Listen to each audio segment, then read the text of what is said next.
Happy New Year, everyone, and welcome to our first episode of the year. You're watching EBC Sports International, and I'm EJ, your host, coming from Alexandria, Virginia. Of course, alongside me are a good group of sports enthusiasts, and allow me to introduce to you our panel for today. Guys, it's been a while, man. I feel like I haven't seen y'all in a minute, but let's see. Let's start in Canada first. Okay, ladies first. Welcome back, Zarita. Hello, EJ. It feels good to be back. Finally, things have changed since I was last on. Oh, yeah. So if you hear a crying baby, just know she's taken over my life. Oh, no worries. The most important part of your life. I'll be in your group soon, Zarita. And let's see. The other Canadian and most veteran parent, I think, in the group. What's up, Adian? Wow, that's a big compliment. No, I'm not that experienced. Only 5 years. But first of all, Happy New Year, everyone. And second, I'm hyped right now because the Raptors are on a 5-game winning streak. Everyone was counting them out. But come on, man. Fred VanVleet is balling right now. And if he's not an all-star, EJ, I'm sorry. I know this is not the discussion. This is not time for panel talk. Oh, well, yeah, we'll talk just put it off the top. Fred VanVleet is an all-star.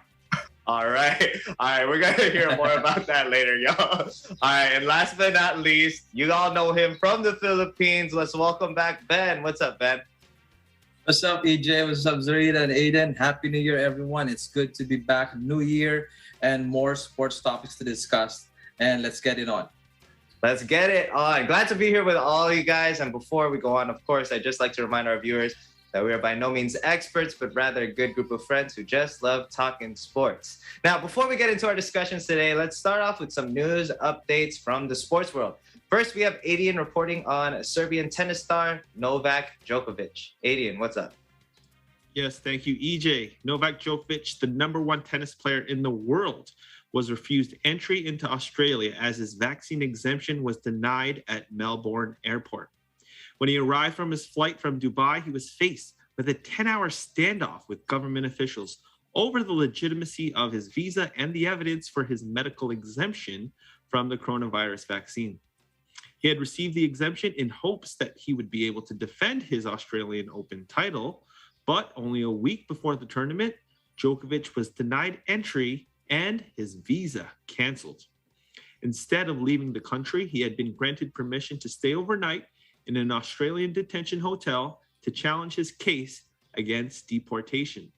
Protesters gathered outside the hotel waving flags and banners in support of Djokovic and to speak out against the living conditions.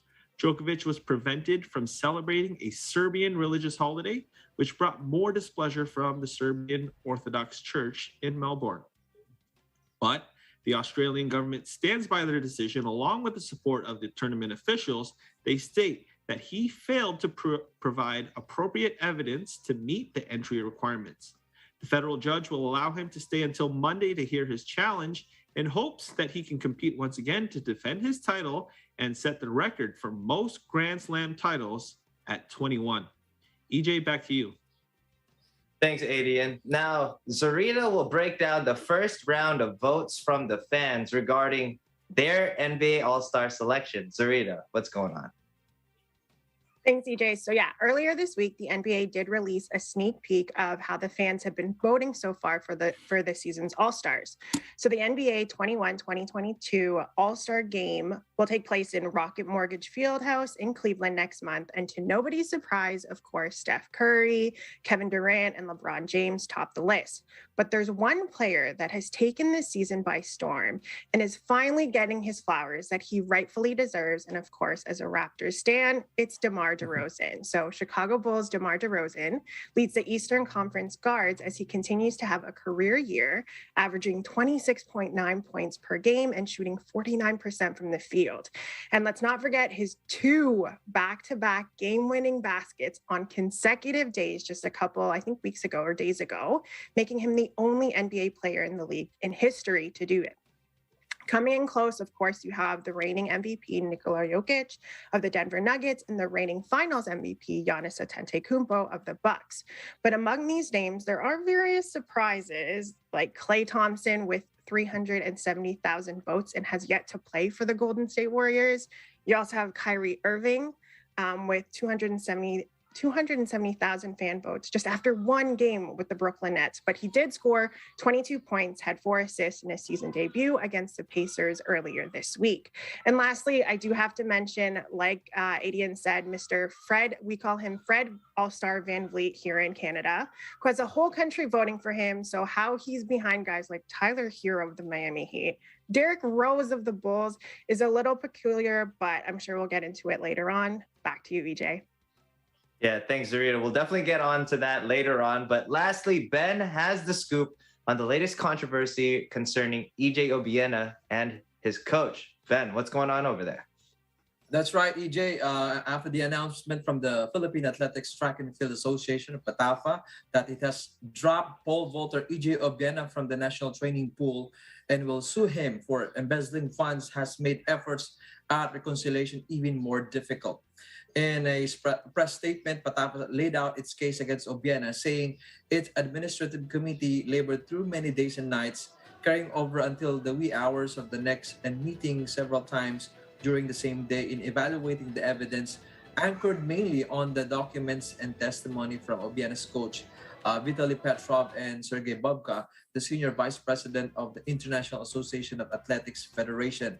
The case revolves around the more than 3.6 million pesos in financial assistance that the vaulter received from the Philippine Sports Commission in 2019 and 2020.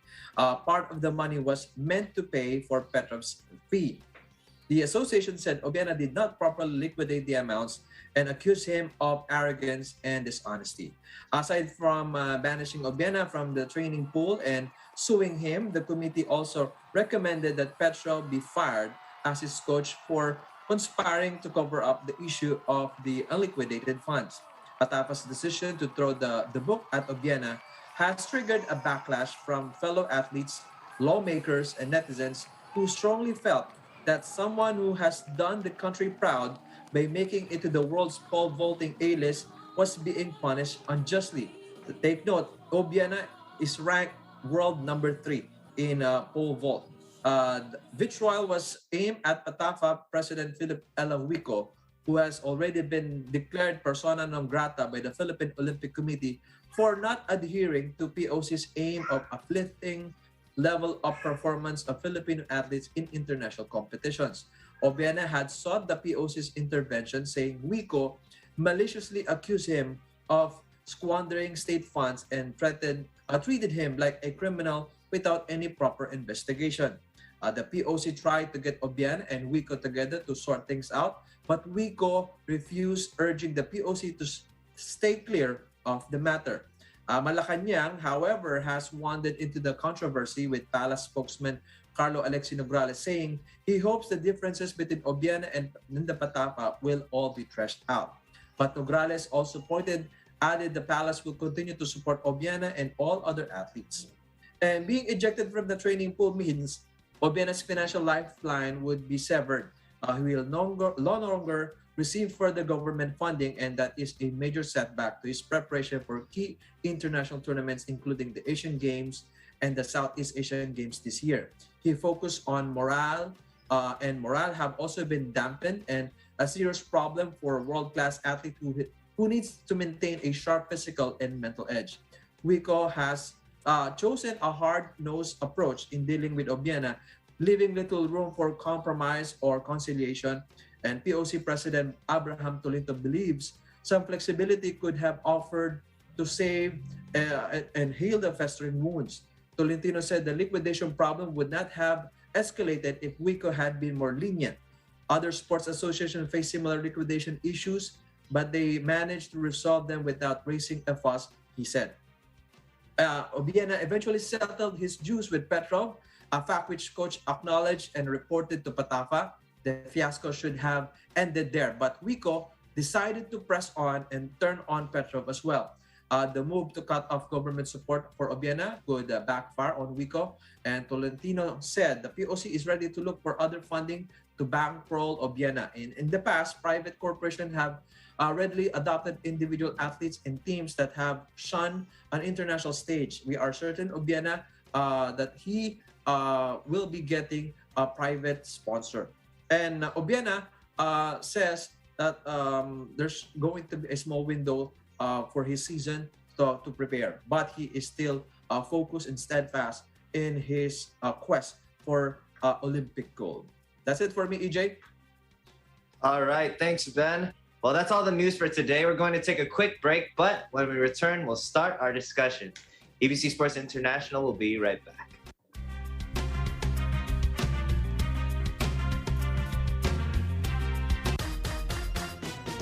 Baka ngayong gabi merong kumuha nitong 100,000 kasi 100,000 is 100,000 pesos. Papasukin na natin ang mga masisipag na online sellers ng mga damit.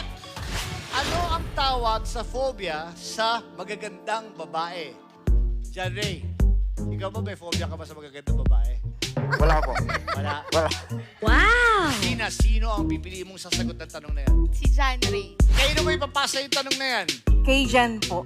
Kayo mo ipapasa yung tanong? Siyempre kay John Ray. Kay John Ray na naman! John! Ikaw pinag-iinitan ng mga babae. Makuha mo na itong tama. Iyan mo, meron kong points dito. At ito ang Tara Game! Agad!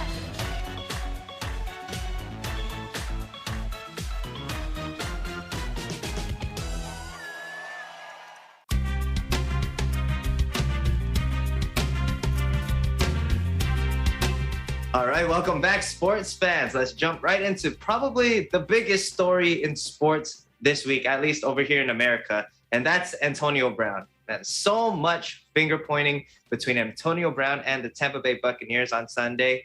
AB left the field in, well, AB fashion, and all of us were wondering what happened. In the post-game interview, Bruce Arians said right away that, quote, he is no longer a Buck. Well, a couple days after the game, Antonio Brown went to social media and gave his side of the story. He accused Bruce Arians in forcing him to play through an injury and threatened that if he didn't, he'd no longer be with the team. And because he refused to get back on the field, he said that he was cut, which is why he left that game in the middle of the third quarter. He also leaked some rather suspicious screenshots of alleged text messages between him and Bruce Arians as proof of the organization knowing about his injury. Well, Tampa Bay head coach, now he claims that Antonio Brown was upset that he wasn't getting touches on the field, which is why he refused to return back to the field. That's when Bruce Arians told Brown that he was done and told him to get out. And then Arians rejected that notion that he forced Antonio Brown to play and that it was Brown's decision whether to be on the field or not. But ultimately, on Friday afternoon, the Buccaneers released Antonio Brown and is now officially no longer with the team. This is what the press release said. The Tampa Bay Buccaneers have terminated the contract of Antonio Brown effective immediately. While Antonio did receive treatment on his ankle, he was listed on the injury report the week leading up to the last Sunday's game. He was cleared to play by our medical team prior to the start of the game, and at no point during the game did he indicate to our medical personnel that he could not play. We have attempted multiple times throughout this week to schedule an evaluation by an outside orthopedic specialist, yet Antonio has not complied. Maintaining the health and wellness of our players is the utmost importance to our organization.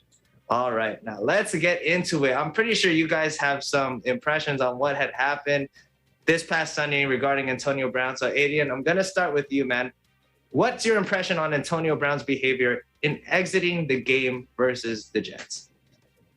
It's all-around disappointment, EJ, considering that he took off his jersey mid-game and he was shirtless and then started doing jumping jacks and started waving at the crowd, the New York crowd, by the way. I thought that was one of the weirdest things you will ever see in sports, at least in recent memory. So I was disappointed how he handled that. Again, we don't know the full story. He shared his side, but how much of it is believable? How much of what Bruce Arians is saying is believable? I feel like there's still a lot that's going to play out in the upcoming days. I think they just want to bury this situation as quickly as possible, which is why Bruce Arians said he's no longer a Buck, and that's that. But this is not something that will go away lightly, because you consider the fact that he had some troubles, being on an NFL roster in the past, but Antonio Brown did what he needed to do last season and helped them win a Super Bowl. So to get to this point and not really see it coming, I thought it was a little disappointing on the end of the Buccaneers rather, that there was no kind of warning leading up to this. We know he's had his trouble, but the Buccaneers, I feel like they should have had more faith in the player that they knew they were getting, and that helped them win a championship. So, all I can say, EJ, is a little bit of disappointment all around. Yeah, super disappointing. You know, last episode, I think we were talking about how hurt the Buccaneers were going into last week, especially with their star receiver Chris Godwin getting injured, the number one option for Tom Brady. And I was like, you don't even know if Antonio Brown is going to be available. And then all of a sudden this happens, which is so crazy. Again, it's just so unpredictable what you're going to get from Antonio Brown. So to me, it wasn't very surprising the way he handled it. You know, he hasn't been professional his entire career. So why would he exit in a professional manner? But Zarina, let me get your take, man. So there's different stories to this side, right, Zarina? And do you think that AB's actions would be justified if his side of the story was true? Okay, so that's the key, right? If his side of the story is true. So before I answer this, we have to preface, this is a classic case of he said. So when we're looking at the situation, no one really knows. I mean, probably the team knows actually what happened. Like his teammates know the true cause of his actions. But if we're gonna, kind of look at it from both sides, short answer, no.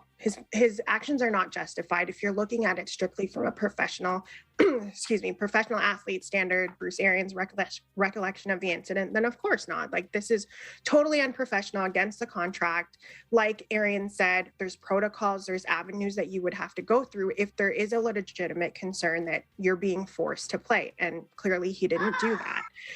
Also, like you said, the way that he had left the game, that has a lot of people questioning whether or not what are your intentions when you leave that theatrically?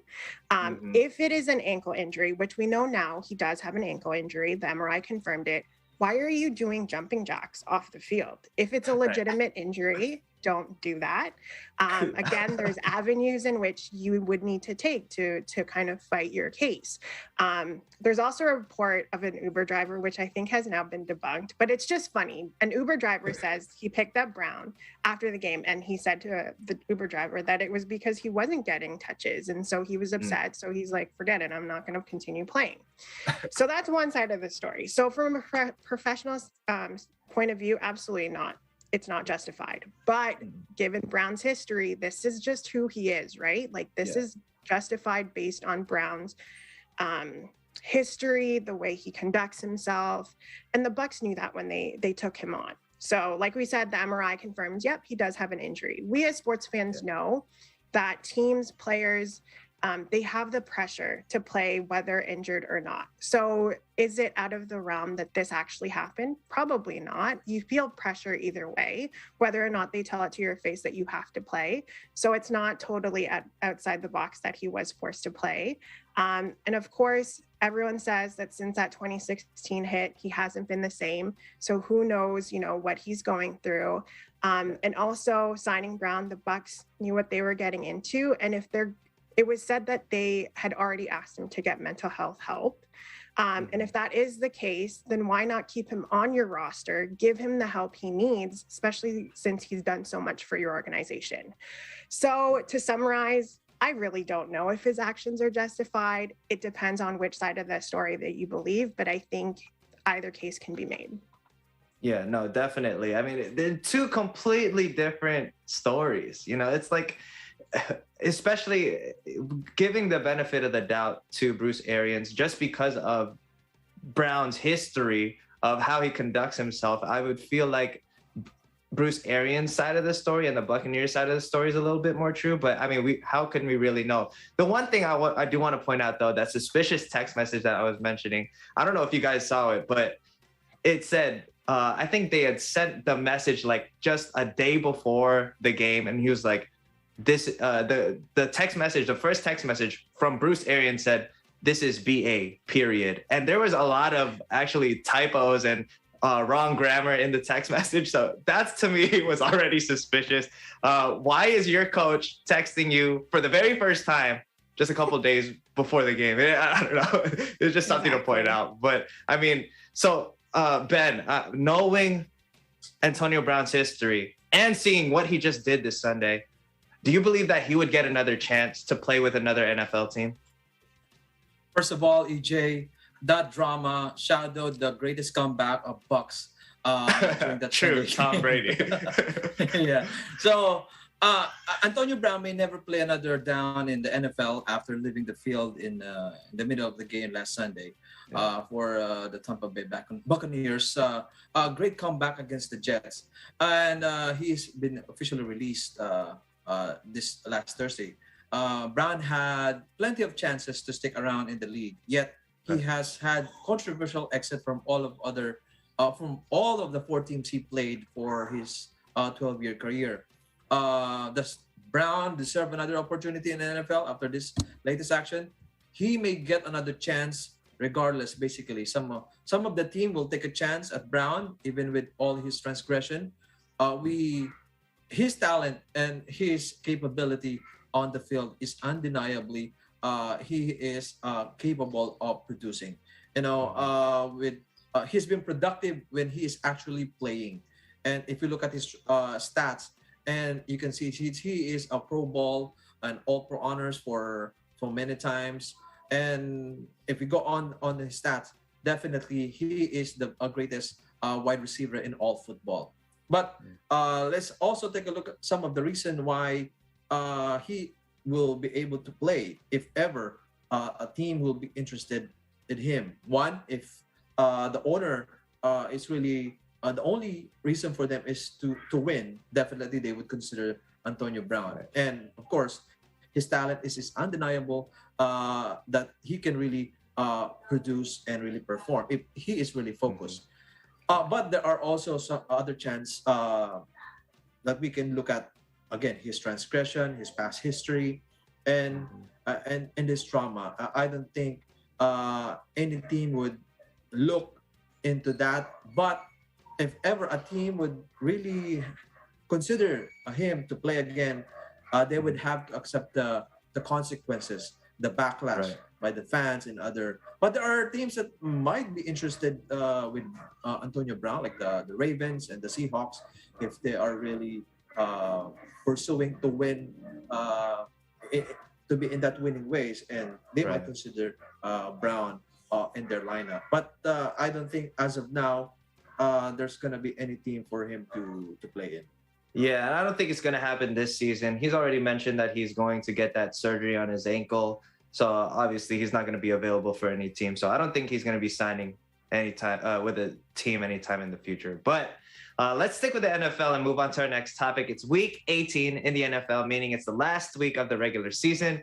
There have been many storylines throughout the last 3.5 months. And some teams this weekend need some magic in order to make the playoffs. Now in the NFC, the Niners and the Saints are fighting for the last spot, while in the AFC, the Colts, Chargers control their destiny, while the Raiders, Steelers, and Ravens will need a win and a little bit of luck on their side in order to make the cut. So Zarita, I'm gonna start with you. Looking back in this past NFL season, which team has been the most disappointing in your opinion? Okay, EJ, you're not going to be very happy with me, but I'm going to have to say the Washington Football Club. I have 2 teams, Washington Football Club and the Cleveland Browns, just because of the success that they saw last season. And with these 2 teams, unfortunately, they did both experience injuries, like Chase Young with the ACL injury. There were high hopes for him. Ryan Fitzpatrick, week 1, that hip injury just took him out for the whole season. So, you know, based on what they performed last year, everyone was hoping that they could continue it. But unfortunately, injuries, tough losses, and just teams fighting on the sidelines. Let's talk about the drama there. Oh, yeah, I know. It's never a good sign when you have teammates literally fighting each other. So there's something deeper there. And as for the Cleveland Browns, you know, last season they were 11-5. They had a great postseason in the wild card game. And they lost to what would have been the Super Bowl champions. But now, you know, when you have a mediocre quarterback in Mayfield, it's going to kind of trickle down to the rest of the team. We now know that he does have a torn labrum in his non-throwing arm, which is going to require surgery, which he's getting in a couple days, actually. It's just not going to pan out the way that you hope. You want to start with a healthy, good QB, and when it doesn't happen, it kind of, like I said, trickle down to the rest of the team. Mayfield has acknowledged that his lackluster performance, like he admits to it, and he says he's pretty beat up, and he's going to kind of reconsider the timeline, and do what's best for his health. But if I had to go with the most disappointing, it'd just be those two because of the way they performed last season. Yeah, I can't disagree with you with my Washington football team. I really thought this was going to be a good season the way they played last season. And Exactly. oh my gosh, it was just a letdown of injuries. And I think our team was hit the hardest when it came to COVID. So it's just a very interesting year. I don't know what to expect next year, but hey, on February 2nd of this year, we're going to find out their new name for the organization. They're no longer going to be the Washington football team, so maybe that'll break the curse. But, Maybe that'll liven things up. Right, exactly. At least that's my hope. Well, the great stuff, Zarita. Well, let's go ahead and take a quick break, but when we get back, we're going to start our talks on the NBA, so don't go anywhere, guys. EBC Sports International will return in just a moment.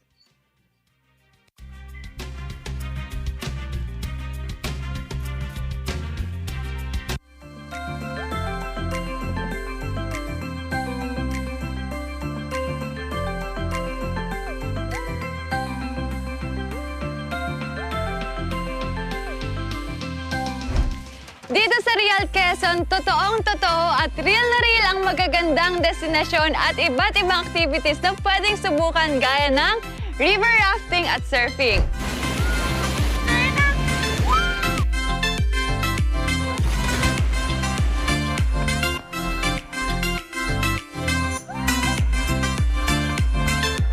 Sabay-sabay din tayong ma-fall in love sa magagandang waterfalls for real na matatagpuan dito sa Real Quezon.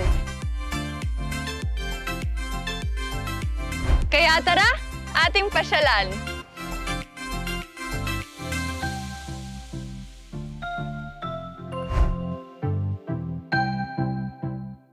Tara, chika! Hindi ako makakatulog pag di ko nalaman kung ano yung chika! May isang aktor, tapos... Sulap!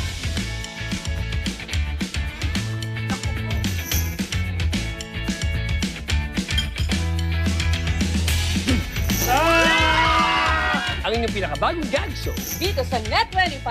Walang iba kundi ang...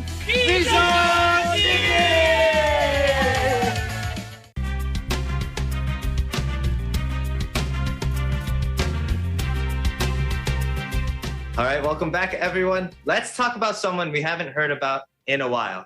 Kyrie Irving. Kyrie finally made his way back to the court this past Wednesday night against the Indiana Pacers. After an 8-month absence, Irving helped the Nets come from behind and take a win. Irving had a solid performance in 32 minutes of action and finished the game with 22 points, 6 rebounds, 4 assists, and 3 steals. This was actually only the 15th game that the Nets' big three have played together, but now have a 12-3 record when they share the court. All right, Ben, I'm going to start with you, man. What were your impressions on Kyrie Irving's first game back against these Indiana Pacers?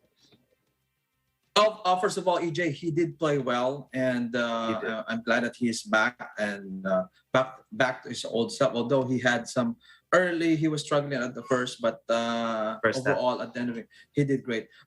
Just to get the background on Irving's issue, the New York state guidelines, Irving's unvaccinated status prevents him from playing at the Barclays Center, and the Nets initially rejected the idea of Irving playing only road games as a part-time player. But on December 18, the Nets general manager Sean Marks announced Irving's possible return as a part-time player was approved. Now, Irving began the season completely away from the Nets, who opted to not allow him to be a part-time participant. But that changed, and after dealing with the shortage of injuries and COVID cases after the spread of the Omicron variant, the Nets opted to bring Irving back into the fold. And he made a great debut on Wednesday during their win against the Indiana Pacers, 129-121. And he made 22 points, 4 assists, 3 steals in 32 minutes of action. While he did not end up and converting on his last 2 shots. And overall, his performance was really good. And he also really made Kevin Durant happy by playing again. And I think it's being a part-time player, and there's still going to be some controversy around this, and being having a choice to not be vaccinated, and there's going to be some adjustment that the team, the players in Brooklyn Nets going to do if they're going to have in the contention. But so far so good. I think many are still rooting for the Nets, but not for my Bulls also, and the Warriors, and Bulls and Warriors in the finals. That's my bold prediction. But all right. But on with this Kyrie issue, but for me, as a player, if you're going to have this, I don't know if other players in the Nets lineup would have, some they have something to say on this, because if one player is a team, you also have to make some sacrifices. And if one player you think is, being given a different, treatment in the situation, Special like this, treatment. special treatment, yes, it's going to be unfair. But there's still a long discussion that in the coming days to unveil in it. I think for me, I'm great. I'm great to see him back on the court because he needs to. He's a professional NBA player, so he needs to play on the court. No, the NBA is a lot more fun when Kyrie Irving's on the floor. That's for sure. But Adian, that's the situation though. He's a part-time player. So, do you think it's cool that he's just a part-time player? Do you think that's okay? As an NBA fan, I have no problem with it at all. He's complying with the laws of the New York State. He's complying with the rules of the NBA. He's not doing anything wrong. I know that people think that he needs to be vaccinated, but at the end of the day, it's his choice. He's not being forced to get a vaccine. And as much as his teammates may not like it because he can't be there every game, what are you going to do? It's his belief. You can't convince him otherwise. So if I were a Nets fan, I'm happy to have him as a part-time player. I like what Steve Nash said. It was something along the lines of like, we would prefer that he's a full-time player, but we're happy that he's a part-time player. Because I mean, you're getting a top 15, top 20 player in the league in Kyrie Irving, and maybe like I'm of the viewpoint that you don't waste Kevin Durant's prime. And that's true. Anything that puts you closer to winning a championship, you got to do it. And if that means Kyrie Irving part-time, then I'm okay with that. No matter the distractions, we've seen other championship teams or other championship caliber teams take on these kinds of distractions. Like look at the Chicago Bulls in 1998 and how they treated Dennis Rodman. He had special treatment, but so what? That's true. It gave him a chance to win a championship. And I thought he should have been playing part-time ever since the beginning of the season. So to be honest with you, I'm a little disappointed that he wasn't playing earlier. Why? Do you have him on your fantasy team or something? No. Nothing like that. No. I have no stake in this at all. But as a fan, Kyrie Irving's the way he plays basketball is like magical. It's like it's poetic, man. It is poetic. That's a great word. Yeah. Great word, EJ. It's great. It's great to see him on the court. And honestly, when you think about it, though, a part-time player, basically everybody in the NBA this season has been a part-time player, especially with COVID hitting. You know, like what's the difference? And what's the difference of people being rested on back-to-backs when they come back from an injury? Technically, they're also a part-time player, right? Because they're not playing in back-to-backs. There's a lot of situations like that in the NBA. So actually, the thought of it earlier in the season was like, this guy's only going to be a part-time player. It kind of felt more of him kind of like dissing his team, like not being there full-time for his team. But when you think about it, there's actually a lot of situations in the NBA of part-time players. But Zarita, I'm going to get to you. So Kyrie Irving, he's a part-time player. That's the fact. But do you think that the Nets need him at all to win a championship.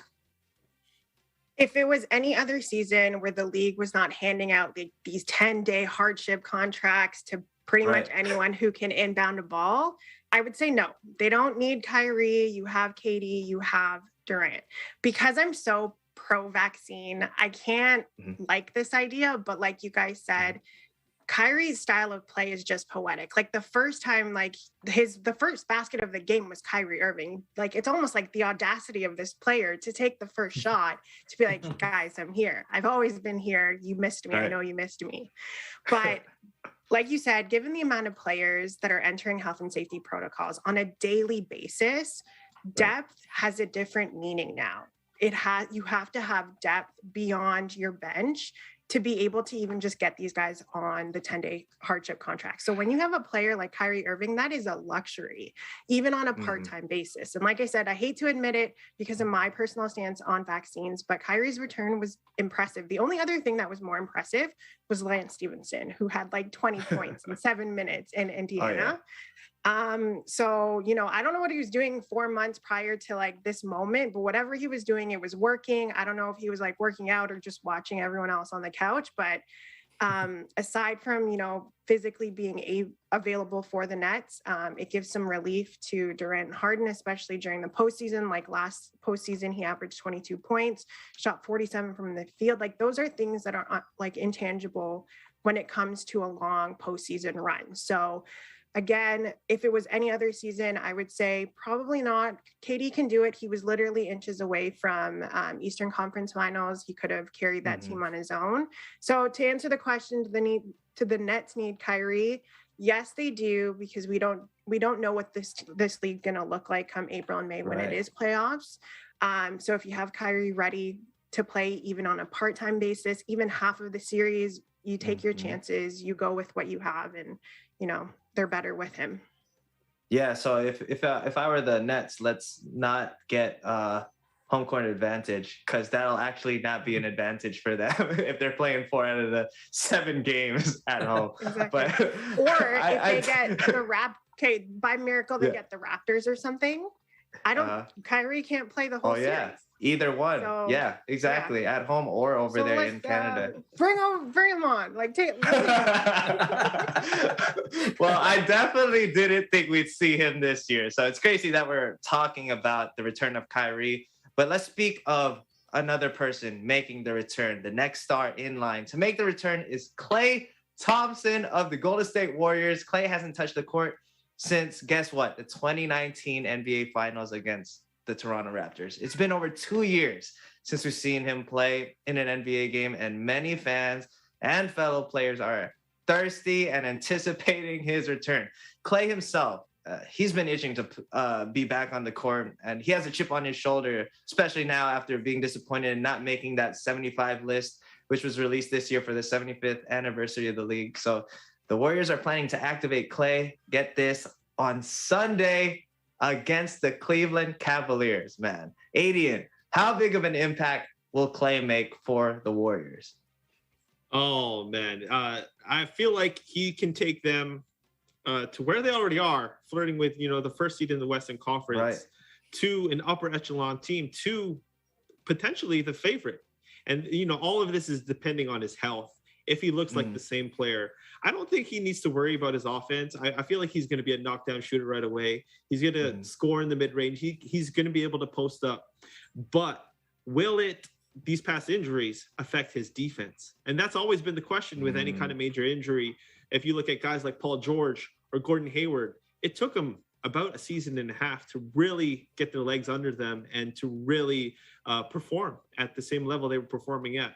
So I feel like that could be the case with Klay Thompson. But then again, the Warriors don't have to ask much from him. He's going to be starting right away, but they're not going to need him to be 100% right away.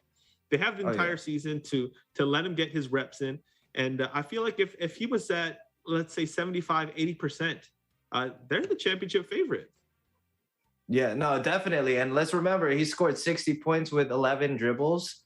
I think in a game, it's like, this guy is crazy. And I definitely think he should have made the 75 list. I'm just excited to see him back on the court.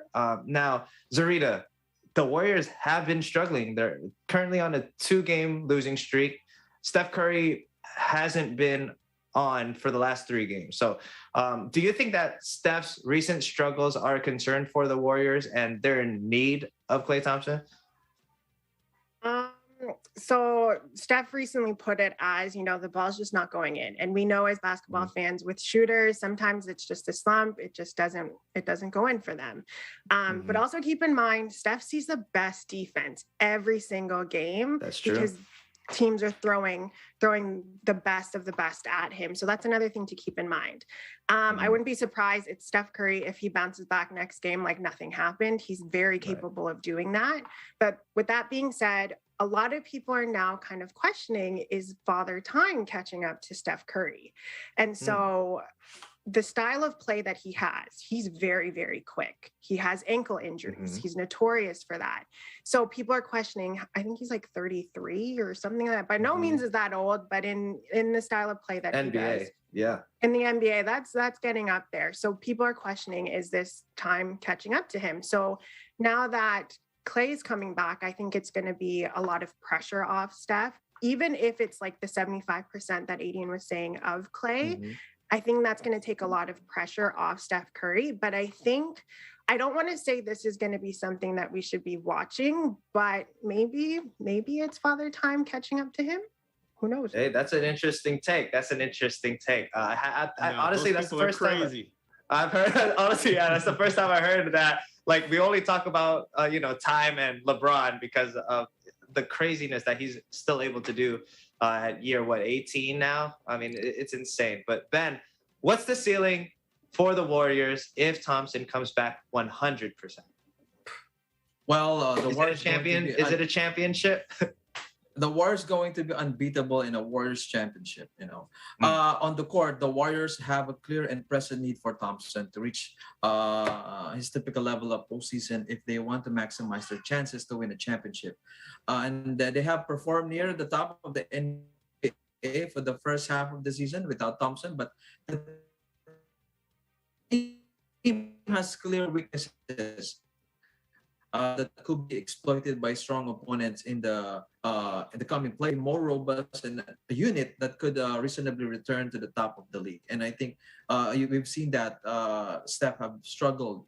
And I think if Thompson is there, he can fill the void and probably kind of let Curry rest and he'll take over. And of course, due to the unique nature of Thompson's dominant off-ball talents, his return to the game will make a high impact. And of course, he is also a high volume scorer without major disruption on his teammates. Something that's going to affect the role of his other teammates, I don't think so, because that's how good Klay Thompson is.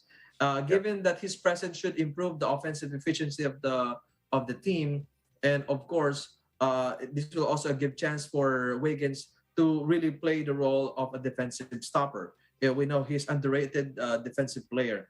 And if all goes to plan, Thompson's return could be a great weapon for the Warriors. This is going to be a win-win for the championship aspiration of the Warriors. For sure. So what I'm hearing is that Klay Thompson, 100% healthy, automatic championship for the Warriors, man. It's not even going to be fair. But as a fan, I'm super excited that Klay's coming back because he's also on my fantasy team. So that makes it a little bit more meaningful for me. But all right, let's take one last break. And when we come back, we'll get our panel's reactions on the first round of voting results for All-Stars. And of course, we'll have our question of the week. We'll be right back.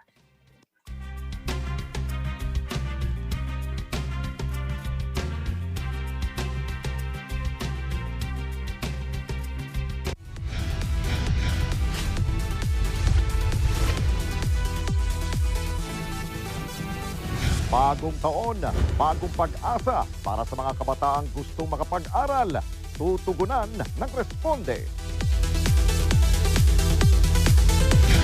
Delikadong tulay sa Naik, Cavite. Inaksyonan. At isang dog lover turned rescuer. Ating kilalanin.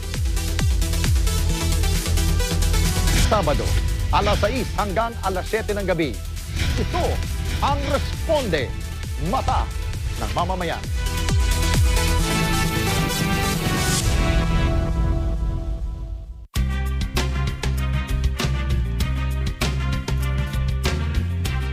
All right, welcome back, everyone. As Zarita reported earlier, the first round of fan voting for the All-Star selections have been announced. And while there were some obvious frontrunners, there were a lot of surprise people on the list of those who received votes at all and those who didn't receive votes. All right, let's get your reactions, guys. I'm going to start with you, Zarita. Who are you surprised by that is on the list? I'm looking right now. I said it earlier. Kyrie Irving has not. He's played one game. How does he have 267,000 votes over Fred VanVleet? That's my biggest thing. Is we should have Fred up there, or even Pascal's questionable, but Fred, he has the whole country voting for him. We are slacking as a nation if this guy only has like 100,000 votes. But I think it's also the rules of the way they count votes. It's a little confusing. It's like you can tweet it once. I don't even know. See, I don't even know the rules. Right. I think if you tweet, like retweet, it's 2 votes. Like, yeah, it is weird. But then see, I heard if you retweet, that doesn't count because you already voted once for the. This is the confusion online. I'm talking about. Yeah, on Twitter. But Kyrie Irving, I'm surprised by. But again, it's Brooklyn Nets. That's the market. I'm looking at the list right now. Tyler Hero, that's another one. And I think Kyle. Is Kyle on the list? Who, Kyle Lowry? Yeah. He is not on the list. He is not on the top 10. Darius Garland is 9, above Fred VanVleet. So that's a pretty. That's an all-star. He's an all-star. Well, yeah, he has been playing great. Yeah. So Aiden, let me get your takes, man. Like, are you surprised with anybody that's on the list or not on the list? I'm not surprised that all these Bay Area, fans have been voting all these Warriors. I feel like they got the algorithms on lock. They just, I don't know, they know some sort of coding where they can vote their favorite Warriors players every day, I guess. But there's absolutely no way that Andrew Wiggins should be over Draymond Green or that even Klay Thompson should be on the list. But Carmelo Anthony over Rudy Gobert. This is why they don't give too much power to the fans. I think the fans have a small percentage of the vote now because they were voting guys like Zaza Pachulia back then. And no, they Yao still Ming was have making it every year. 50% of the votes is still fans. That's crazy. Yeah, and most of the time they get it right. And I think after seeing they release these results so that we will know, like, we need to do better. We need to fix this because this is just wrong, man. Carmelo Anthony is on the list. Derrick Rose is on the list. Come on. I'm shocked. Yeah. I'm shocked. No, I agree with you there. Carmelo Anthony, I do not want to see this guy in an All-Star game. His style is just not like something that I would want to watch in an All-Star game. You know what I'm saying? Like, post up, just back down. Like, it's the exact same thing every time. I got a boy who's like a diehard Carmelo Anthony fan. Oh my gosh. He will. Shout out Kmart. Shout out Kmart. Right, but I think you want to watch the flashy players. Like, that's why John Moran or Anthony Edwards, I'm not surprised that these guys are on the list because these guys are just straight up hoop. Like, they're not like just somebody who stops the ball from moving and backs down. I like Carmelo Anthony, but he's not a type of guy you want to watch in an All-Star game. That's just my opinion. But EJ, why don't you say how you really feel about Fred VanVleet then? No, Fred VanVleet has been balling. If anything, he should definitely be on the team. And I'm pretty sure people in Canada, whoever's watching, y'all gotta get your votes up, man. Y'all gotta get your votes up. Your whole country. Your whole country. Just vote for the guy. All right, Ben. Ben, how about you, Ben? Are you surprised by anybody that's on the list or not on the list? Well, I agree with you. For the old timers like Carmelo Anthony, Derrick Rose should not be on the list anymore. And they had their time. I think it's enough to give the youngsters the time, like Fred VanVleet and other players. Caruso, I want also him on there. Caruso. And the exciting players. Sorry. I think. like I said, it's This an is a all-star. Bulls fan talking, but I got you. We want to have an exciting game for this. That's what I'm saying. I'm happy. I'm happy. Yeah, he's fun to watch. Warriors. Yeah, He's fun to watch. Yeah, exactly. Hey, can we get LaMelo Ball? We didn't even mention this guy because you want the he's best on there. passers in the league. You want the fastest players and also the best dunkers and three-point shooters. Exactly. But that's what I'm saying. That's why I would agree with Ben that I would rather have Caruso on the team than Carmelo Anthony. That's Then just Derrick me. Rose. How does Derrick Rose get on here every time? It's the China. market. Hey, man. It's well, honestly Klay Thompson the is market. on the list. Hey, Yeah, Klay so Thompson. Klay. That's how you know He's this up is there. Ow. that's how you know this is a popularity contest and this is not by who has been performing the greatest in this season, Well, I mean, we'll just have to wait and see. Again, this is just the first round of votes. There's going to be another round, and of course, there's going to be the coaches' selection. So all that plays a part. These guys are definitely not going to be on the team, especially those people at the end of the list. But we're just going to have to wait and see. But let's finish up with, of course, our question of the week. Now, despite the NBA being almost completely vaccinated, right? And majority having the booster, the league was hit hard with COVID-19, resulting in almost 250 players entering the health and safety protocols list this year. However, this has resulted in an uptick of 10-day contracts and allowed some veterans to make their way back to the NBA floor. Some notable names include Isaiah Thomas, Joe Johnson, Darren Collison, Greg Monroe, y'all remember him? And Lance Stevenson. And we talked about him a little bit earlier, right, Zarita? So this question of the week, which NBA veteran do you think is able to be back on the floor and make an impact? Zarita, let's start with you. Oh, you changed it there. Like able to play and can make an impact on the court. That takes out a lot. All right, so fine. It's just somebody who you want to see back on the court. No. It's for me. Come on, Raptors, Vince Carter. Let's get him on our because we desperately needed some guys for 10-day contracts. He said he wants to we got to retire this guy, so it's got to be VC, and he would still be. Given the guys that we signed on 10 days, he would still be more effective than those guys. Oh yeah, no, for sure. There's a lot of random names that I've seen on 10-day contracts, people you've never even heard of, and I'd rather see someone like Vince Carter. How about you, Ben? Ben, how about you? Who's your pick for a veteran who you would like to see back on the NBA floor? Linsanity 2.0. We want Jeremy. That's a good one. I felt bad when he was cut by the Raptors a few years back, and I think he's only 33 years old. And he still plays competitive basketball in China. And sure does. After getting a contract from the Ducks, he went back to the States and played for the G League and hoping to get back on and his NBA hopes. He still hasn't given up his NBA comeback. And I think 10-day contract with Jerry Milin, it will give him really help. For this guy. Oh yeah, he would be fun to watch for sure. Well, how about you, Adian? Who's your pick for veteran you want to see back on the NBA floor? Y'all saw the Dirk Nowitzki retirement ceremony, right? Oh yeah, Jason Kidd teased it. He offered Dirk Nowitzki a 10-day contract. That's who I would go. You know what? Shooting is one of the most translatable skills, no matter how old you get. So I feel like Dirk would fit in very well with any kind of team. It would be wrong to see him in any other jersey other than the Dallas Mavericks, but that's right. He could definitely ball still. Come on, let's. Yeah, I'm pretty sure Mark Cuban. Yeah. Oh, for sure. And Mark Cuban would have no disagreements. You want a 10-day contract? You want a 20-day contract? I'll give you 30. I'll give you 30-day contract. Come on, man. Just go back. They have such a good relationship. That's definitely someone who I could see actually come back on the court. Me personally, I'd have to go with Gilbert Arenas. I'd love to see him back on the court with the Washington Wizards because he was one of my favorite players. And he played in the Big Three. Exactly. Playing in the Big Three, I think now, anybody who's in the Big Three, I think has a chance to get a 10-day contract, if you ask me. I mean, just look at, Joe Johnson, for example, the MVP.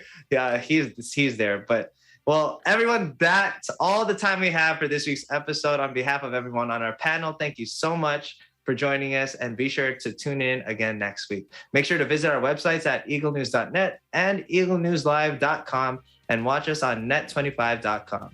Now, like us on Facebook and follow us on Twitter at Eagle News to join the conversation. For EBC Sports International, I'm EJ Gonzalez. We live in interesting times.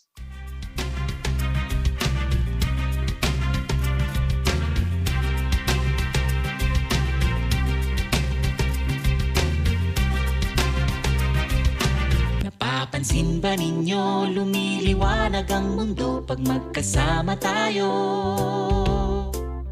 Life is so much sweeter, everything feels better pag tayong lahat ay together. Let's have fun together, let's play together, kumain, magluto, matuto together, tawanan together, hawak kamay together, we'll be there for each other, we're stronger together. Kaya tara na Pilipino, let's get together, let's all come alive. Kaya tara na Pilipino, let's get together, Sunday 25, Sunday 25. Let's stay together, let's sing together, let's all work together, mag-travel together, let's shop together, mangarap together, we can fly higher when we are together. Kaya tara na Pilipino, let's get together, let's all come alive. Kaya tara na Pilipino, let's get together, Sunday 25. Panalo tayo pag together, walang talo pag together, balitaan together, love each other, magsikap together, magsikap together. Kaya tara na Pilipino, let's get together, let's all come alive. Kaya tara na Pilipino, let's get together, Sunday 25, Sunday 25, Sunday 25, let's get together, Sunday 25.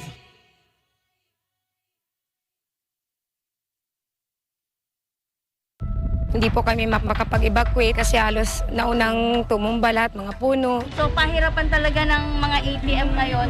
Nagtaka ako bakit biglang gumaganon ba? Yun pala, sinundan ako ng yero. Hindi na po bali ang bahay. Basta nakaligtas lang po ang pamilya namin. Hindi rin po namin alam kung saan kami mag-uumpisa. Basta ang alam namin, nagsisikap kaming bumangon.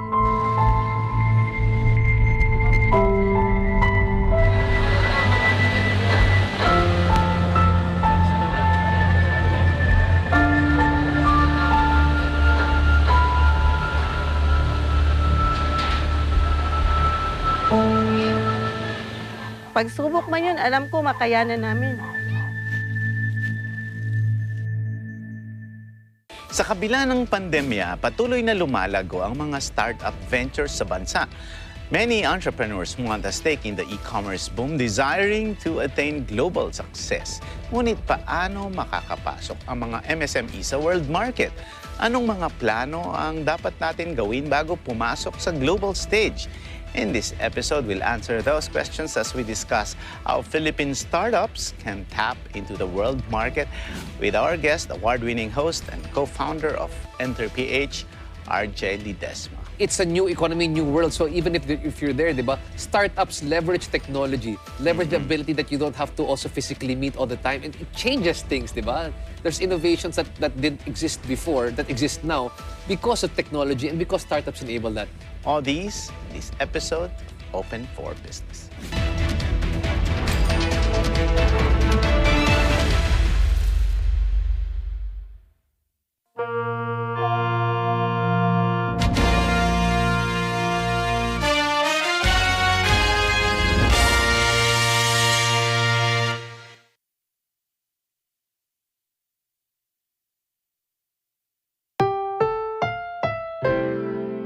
susunod na programa ay rated PG. Ito ay nangangailangan ng patnubay at gabay ng magulang para sa mga batang manonood.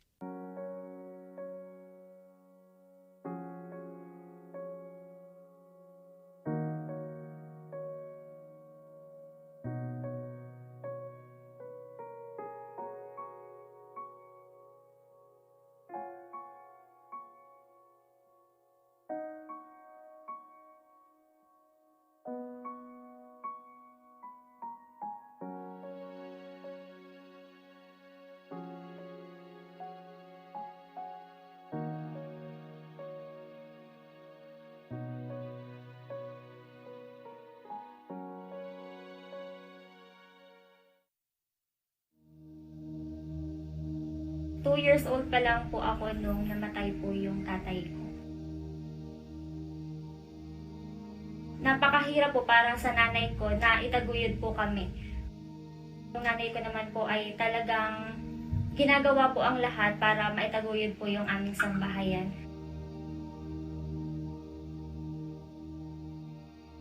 Kahit po pagod na, hindi niya po pinapakita sa amin para syempre po hindi rin kami panghinaan ng loob.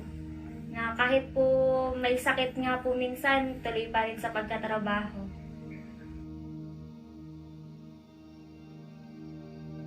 Nakakasama po ako minsan sa pamamalengke po para makapamili po ng kanyang ititinda. 2:30 AM po lumuluwas na kami sa bayan para po mamalengke. Sa araw po hanggang gabi magtitinda po. Elementary days ko po. Yun po yung pinakaayaw ko pong balikan. Kasi halos po yung mga appliances po namin sa bahay na pull out po sa bahay kasi kailangan ipagbenta para may pera. At nung time po na yun, halos araw-araw na lang problema kung saan kukuha ng mga sasaing. Nung high school po ako, nung panahon po na yun ay ginagawa ko para po makapasok. Pamasahe lang po papunta sa school ang baon ko. Hindi na po ako nagla-lunch sa school. Pag uwi ko na lang po akong kakain sa bahay. Tapos naglalakad na lang din po kami pa uwi.